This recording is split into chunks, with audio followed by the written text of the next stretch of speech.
జనసంద్రంతో నిండిపోయిన పట్టణం. ఒకప్పుడు ఆ పట్టణం ఎలా ఉంది, ఇప్పుడు ఆ పట్టణంలో జనం లేరు.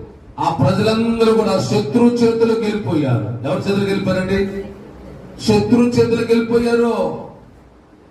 శత్రువుకి అవకాశం ఇచ్చేశారు వాళ్ళు. ఎందుకంటే వారికి బోధించిన బోధ అలాంటిది. వారి లోపాలు సరిచేయలా, వారి దోషాలు వారికి వెల్లడి చెయ్యలా. శత్రువు వచ్చి వారిని పట్టుకున్నాడు. అంటే ఒక పోలీసుడు వచ్చి దొంగను పట్టుకున్నాడు అంటే ఎందుకు పట్టుకుంటాడు? వాడేదో దొంగతనం చేస్తే పోలీసుడు కాలర్ పట్టుకుంటాడు.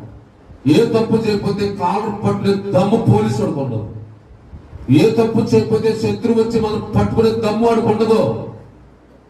దేవుని స్తోత్రం. వాక్యం ద్వారా మనం దిద్దబడితే, వాక్యం ద్వారా సరిచేయబడితే శత్రువు అనే వాడు మనల్ని పట్టుకోవడానికి వాడికి దమ్ము ఉండదు. అందుకని